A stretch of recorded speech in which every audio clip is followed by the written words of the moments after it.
अस्सलामु अलैकुम वरहमतुल्लाह। फुकरा की राह इख्तियार करने से पहले हजरत ख्वाजा हसन बसरी रहमतुल्लाह अलैह मोतियों और जहवारात की तिजारत किया करते थे।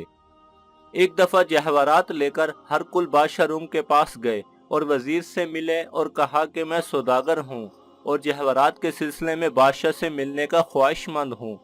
वजीर ने कहा कि कल तो बादशाह एक जरूरी काम के लिए शहर से बाहर जाएगा और मुलाकात की सूरत सिर्फ यही हो सकती है कि तुम मेरे साथ चले चलो। जब बादशाह अपने काम से फारिग होगा तो तुझे मिला दूंगा। हजरत ख्वाजा हसन बसरी रहमतुल्लाह अलैह ने हाँ में हाँ मिला दी। चुनाचा दूसरे रोज एक घोड़ा जमीन से आरास्ता ख्वाजा हसन बसरी रहमतुल्लाह अलैह के लिए मंगवाया गया। जब मतलूबा मकाम पर पहुंचे तो आपने देखा कि एक दीबा रूमी का खेमा एक मैदान में अस्तदा है। उसकी तनाबे रेशम की हैं और जिन कीलों से बंधी हुई हैं वो सोने की हैं। एक फौज का बड़ा दस्ता असले से लेस खेमे का तवाफ कर रहा है। फौजियों के तवाफ के बाद अहले जा व हशम ने खेमे का तवाफ किया। उसके बाद हुक्मा फलासफरों ने खेमे का तवाफ किया। उसके बाद कोई 200 के करीब कनीजें और लोंडियां जिनके क़यामत खेज हुस्न थे और हर एक के हाथ में ज़र व जौहर का एक थाल था, उन्होंने भी अपने पेशरों की तरह खेमे का तवाफ किया। फिर कैसर और वुज़रा की बारी आई। उन्होंने खेमे के अंदर कुछ देर क़याम किया और फिर चल दिए।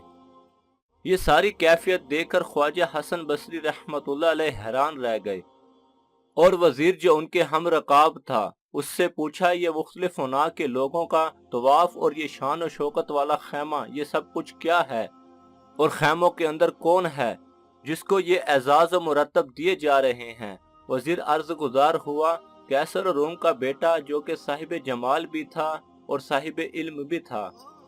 उसको ना सिर्फ जंग के जुमलो अमार में दस्तरस थी बल्कि वो बेहतरीन सिपा सलार था। उसका बाप इससे बहुत प्यार करता था। कुछ अरसा पहले वो बीमार पड़ गया। बड़े बड़े तबीब और वईद इसके इलाज को आए मगर कोई हाजिक इसके लिए तरियाके हयात मुहैया न कर सका। आखिरकार वो मर गया। उसको इसी खेमे में दफन किया गया है और हर साल एक बार इसकी ज़ियारत को तमाम लोग आते हैं। हजरत हसन बसरी रहमतुल्लाह अलैह ने पूछा, तवाफ का तरीक़ाकार जो मुख्तलिफ औक़ात में मुख्तलिफ तबके करते हैं उसकी वजह मैं जानना चाहता हूँ। अर्ज की, फौज के लोग इस वजह से तवाफ करते हैं कि शहजादा किसी ऐसी मुहिम या मुसीबत से दो चार होता तो सारी फौज अपनी जानें कुर्बान करके शहजादे की निजात का सामान मुहैया करती और उसको कोई आंच न आने देती। दानिशवर फलसफी और हुक्मा इस वजह से तवाफ करते हैं कि अगर हिकमत, दानिश और खुद शनासी शहजादे की बला को दफा कर सकते तो हम अपनी सारी मसाई इस बात पर सर्फ कर देते कि शहजादे की बला दफा हो जाए। माल और ज़र का ये मतलब है कि ये माल और ज़र और जिस्म और जान अगर शहजादे की सेहत याबी में मदद दे सकते तो उन सब को कुर्बान कर दिया जाता। शहजादे का वालिद और वुज़रा कहते हैं, ए जान पदर और मुअज़्ज़िज़ शहजादे, हमने तो फौज, हुक्मा, बुजुर्गों और शफीकों और मुदबरों की तजवीज़ हासिल की मगर ये सब कारगर इसलिए नहीं हुए कि इस बात पर किसी का कोई बस नहीं था।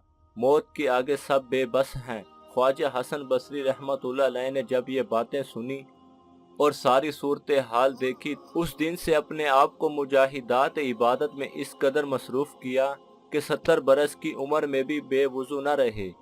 गोशे तन्हाई को अपना मस्कन बनाया और कसम खाई कि जब तक जिंदा हूँ कभी ना हंसूंगा बल्कि आखिरत की फिक्र में हमेशा रोता रहूंगा।